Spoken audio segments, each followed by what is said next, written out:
ሰላም አለይኩም ወራህመቱላሂ ወበረካቱ። ውድና የተከበራችሁ ውድ እህት ወንድሞቼ እንዴት ናችሁ? ሰላም ናችሁ ወይ? እኔ ደህና ነኝ አልሐምዱሊላህ ረቢል ዓለሚን። ኑ የሆነ ነገር ላሳያችሁ ማለት ነው። የሆነ ነገር ላሳያችሁ ሲዩ አሁን የሆነ ነገር አለ እዚህ ጋር ማለት ነው። እዚህ ጋር እዚህ ተበታትነዋል። ሹፉ እነዚህ ነገሮች ታባታት ነው አለው እንዲ ናቸው እንዲ ናቸው ሳ ከዛ ምላችኋለሁ።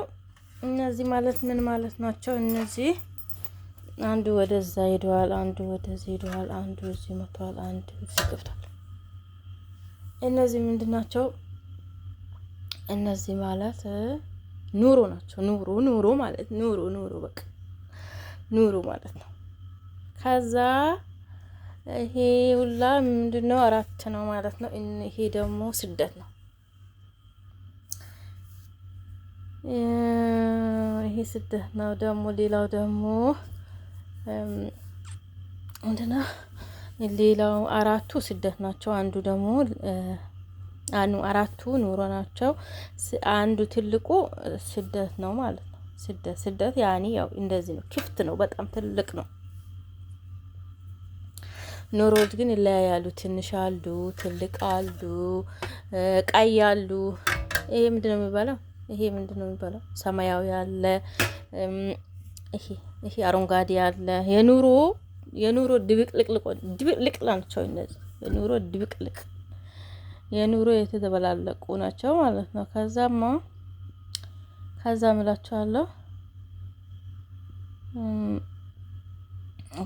እላችኋለሁ እንሰብስባቸው እስኪኛ ማለት ነው። እንሰብስባቸው ባጭሩ ማለት ነው። ኑሮ መቼም ያው ሁሌም እየተበታተነ ነው። መሰብሰብ የራሳችን ባጭሩ ካልቋጭ ነው አይሰበሰብም ሳ ስለዚህ የስደት ካቨሩ ደግሞ ማለት ነው ኪዳኑ ይሄ ነው። ሹፉ ይሄ ነው። ያው በጣም ስፋት አለው ለሁሉም ለከቨሩም ቢሆን ለራሱም ቢሆን። ከዛማ እስኪ በራሳችን በትንሹ ኑሮን እንሰብስበው። አንድ እንደዚህ እናስገባለን። አንድ ኑሮ በሉ፣ ሁለት ኑሮ በሉ። ይኸውማ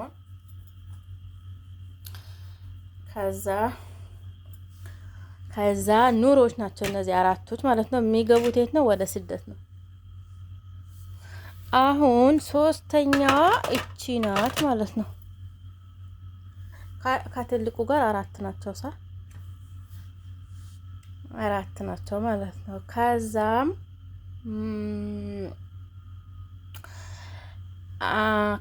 ማለት ነው አምስተኛው ደግሞ ይሄ ነው። ገጣጠሙ አምስታቸውም በትልቁ ኑሮ፣ በትልቁ ስደት፣ ትንንሾች በቃ ተበታት ነው ነበረ ገብተው ስብስብ ባሉ ማለት ነው። አልተከደኑም ግን እኛ ያው ኑሯችን የተለያየ ነው።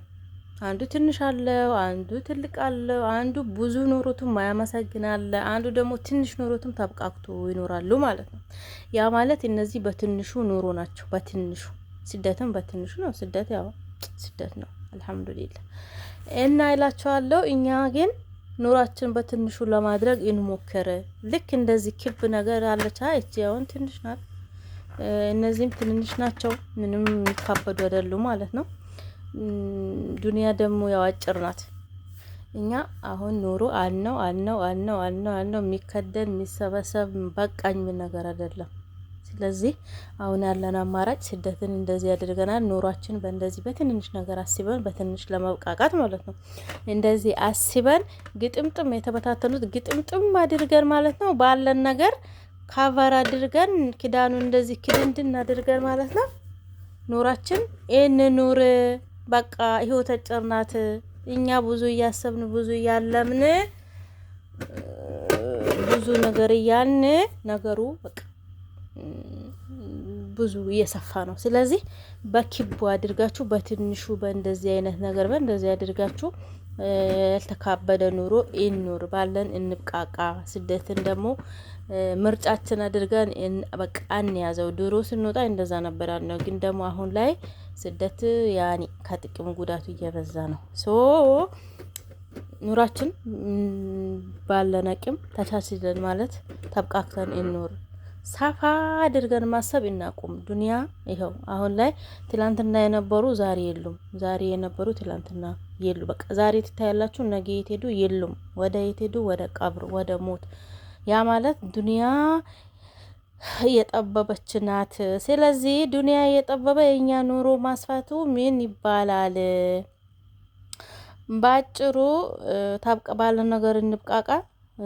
በተለይ ስደት ያለን ለራሳችን እንወቅ። ያለፈው አልፏልና በቀረን ጊዜ እንጠቀም። ውዶቼ፣ ማሮቼ፣ ፍቅሮቼ ይሄ የኔ ምክር ነው። ዱንያ ግን ኑሮ ግን ሁሌ በቃ ባልነው ቁጥር ሁሌ እየሰፋ እየሰፋ እየሰፋ እየሰፋ ነው የሚሄደው እንጂ ምንም በቃ የሚሰበሰብ ነገር የለም። ስለዚህ ራሳችን ምርጫችንን በትንሹ አድርገን ባለን ተብቃክተን ደስተኛ ሆነን ያለን ጊዜ እና ገባድ ያው ነው። ቀራን ጊዜ እኮ ትንሽ ሊሆን ይችላል፣ ብዙ ሊሆን ይችላል። አላህ ነው የሚያውቀው። ሲጀመር የኛ ኡማት የረሱል ሰለላሁ ዐለይሂ ወሰለም ኡማት እድሜው ያን ያክል አይደለም። ብዙ እንኳን ኖረ ቢባል 100 አመትና 80 አመት ነው። ሶ አሁን ሲታሰብ ሁሉ ነገር በቃ ይሆናል አይደለ? ሞት ቅርብ ሆኗል። ፉጃአተል ሞት፣ እንደዚህ ድንገተኛ ሞት እንደዚህ በቃ በጣም እየበዛ ነው። ሰው ሳይታመም ነው የሚሞተው። አሁን ነበሩ አሁን የሉም ነው። ስለዚህ እኛ በተለይ ስደተኞች ጊዜያችን፣ ወቅታችን፣ ልጅነታችን እዚህ ስለጨረስ አሁን ግን የቀራን ጊዜ አላህ ነው የሚያውቀው። ባለን ጊዜ እንጠቀም፣ ደስተኛ እንሁን። ስደትን ሰፋ ያለውን በራሳችን በቃ ጥፍጣ ይሆናል አይደለ? ምንም ስደት ሁሌም እየራቀ ነው የሚሄደው። ምንም በቃ አረቦችን ቢሰራላቸው ተሰራልኝ አይሉ፣ እኛም ብር ብንልክ ላኩልን አይሉን። ብሩም እንደዛ ነው። ሶ አሁን ምን ልላችሁ ፈልጌ ነው፣ በትንሹ እንብቃቃ። የቀራችን እድሜ በደስተኛ ሆነን እንኑር። ብዙ እያሰብን ብዙ ነገር እየተከሰተ ነው ያለው እላችኋለሁ። ማሮች ውዶቼ፣ ምክር አስተማሪ ከሆነ ተማሩበት፣ ካልሆነ ደግሞ ተውት። ቻው። ሰላም አለይኩም ወራህመቱላሂ ወበረካቱ።